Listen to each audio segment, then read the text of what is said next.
Alright class, this is detention, welcome. Today there will be no talking. Now I'm going to call roll. Cesario. Here. Orsino. Here. Antonio.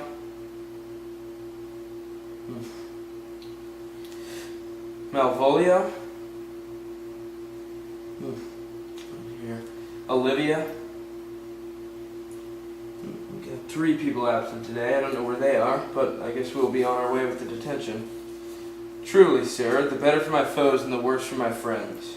Just the contrary, the better for thy friends. No, sir, the worse. How can that be? Marry, sir, they praise me and they make an ass of me. Now my foes tell me plainly that I am an ass, so that by my foes, sir, I profit in the knowledge of myself, and by my friends I am abused. So that conclusions to be as kisses. If your 4 negatives make your 2 affirmatives, why then? The worse for my friends and the better for my foes.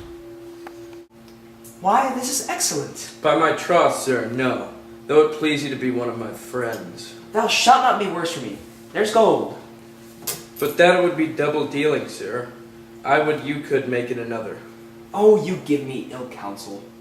Put your grace in your pocket, sir, for this once, and let your flesh and blood obey it. Well, I will be such a sinner. To be a double dealer, there's another. Primo, segundo, tertio. It is a good play. And the old saying is, the third pays for all. The triplet, sir, is a good tripping measure. Or the bells of St. Bennet, sir, may put you in mind. 1, 2, 3. You could fool no more money out of me at this throw. Here comes the man, sir, that did rescue me.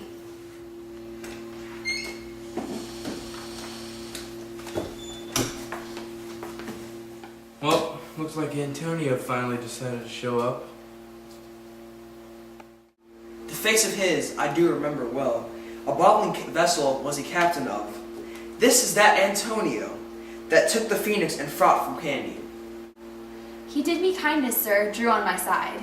Notable pirate, thou saltwater thief, what foolish boldness brought thee to these mercies? Orsino, noble sir, be pleased that I shake off these names that you give me. Antonio never was a thief or pirate.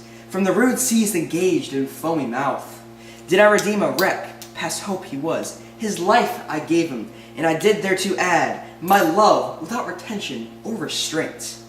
All his in dedication for his sake did I expose myself, pure for his love, into the danger of this adverse town. How can this be?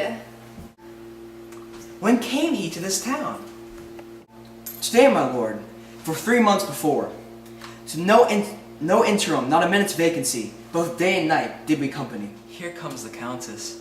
Heaven walks on earth.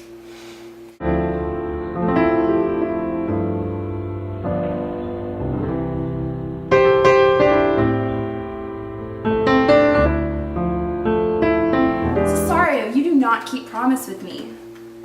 Madam! Gracious Olivia. What do you say, Cesario? Good, my lord. My lord would speak, my duty hushes me. If it ought be to the old tune, my lord, it is as fat and fulsome to mine ear, as howling after music. Still so cruel? Still so constant, lord? What pervasiveness, you uncivil lady, to whose ingrate and auspicious altars my soul the faithfulest offerings hath breathed out, that e'er devotion tendered. What shall I do? Kill what I love, a savage jealousy that sometimes savors nobly? Live you the marble-breasted tyrant still, but this your minion who I know you love, and whom by heaven I swear I tender dearly. Him I will tear out that cruel eye, where he sits crowned in his master's spite. Come, boy, with me. My thoughts are ripe in mischief. I'll sacrifice a lamb that I do love to spite a raven's heart with a dove. And I, most jocund, apt and willingly, to do you rest 1,000 deaths I would die. Where goes Cesario? After him I love more than I love these eyes, more than my life, more by all mores than ever I shall love my wife. How am I beguiled? Who does beguile you? Cesario, husband, stay. Husband? I, husband. Her husband, sirrah! No, my lord, not I. Alas, it is the baseness of thy peer. Farewell and take her, but directly thy feet, where thou and I henceforth shall never meet. My lord, I do protest. Oh, do not swear, hold little faith, though thou hast too much fear. Sorry I'm late. Football practice. Well, Sebastian, you're late, but I guess you're finally here. I'm sorry, madame, I have hurt your kinsman, but had it been the brother of my blood, I must have done no less with wit and safety. You throw a strange regard upon me, and by that I do perceive it hath offended you. Pardon me, sweet one, for even for the vows you made each other but so late ago. One face, one voice, one habit, but two persons. A natural perspective that is and is not. Antonio, my dear Antonio, how have the hours racked and tortured me since I have lost thee? Sebastian, are you? Fearest thou that, Antonio? How have you made division of yourself? I had a sister, whom the blind waves and surge have devoured. Of charity, what kin are you to me? Such a Sebastian was my brother too, so went he suited to his watery tomb. If spirits could assume both form and suit, you come to fright us. Were you a woman as the rest goes even, I should my tears let fall upon your cheek, and say, thrice welcome, drowned Viola. If nothing less to make us happy both, but this my masculine usurped attire, do not embrace me till each circumstance of time, place, fortune do cohere and jump.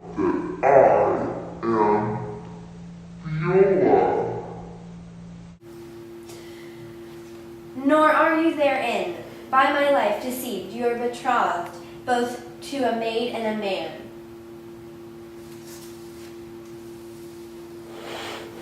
Boy, thou hast said to me 1,000 times, thou never shouldst love a woman like to me.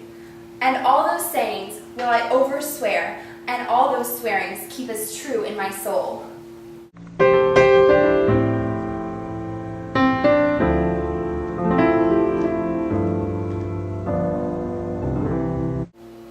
Give me thy hand, and let me see thine woman's weeds. Fetch Malvolio hither.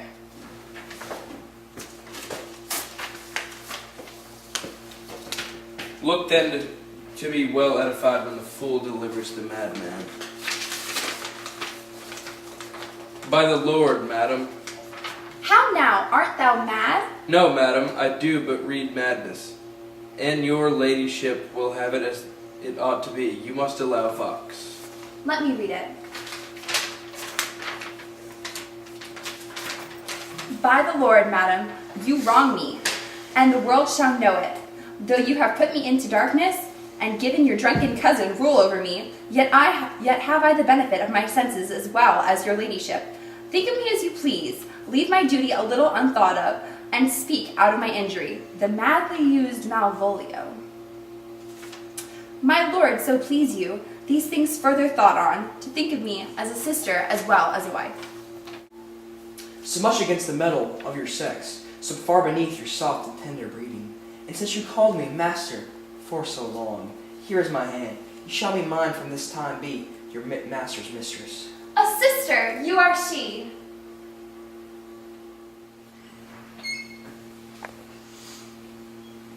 Sorry guys, studying. Well, looks like Malvolio's here. Welcome to detention. Madam, you've done me wrong, notorious wrong. Have I, Malvolio? No. Lady, you have. Pray you, pursue that letter.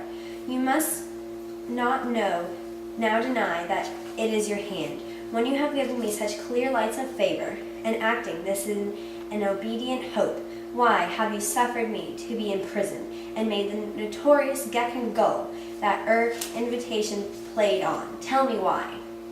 Alas, Malvolio, that is not my writing, though I confess, much like the character, but out of question, 'tis Maria's hand.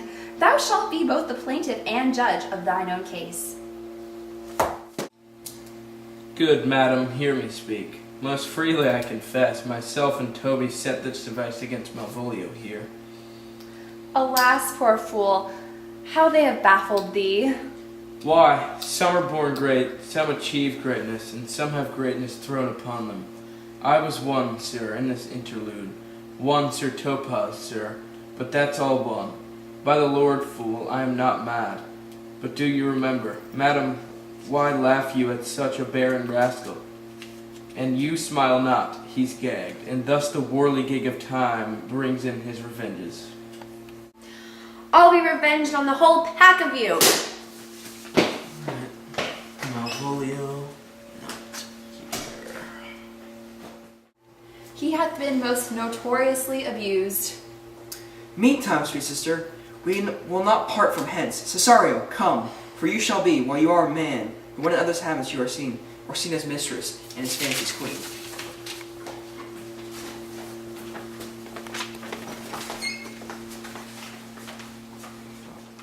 A great while ago the world begun, with hey-ho, the wind and the rain, but that's all one, our play's done, and we'll strive to please you every day. Poor attendance in class today.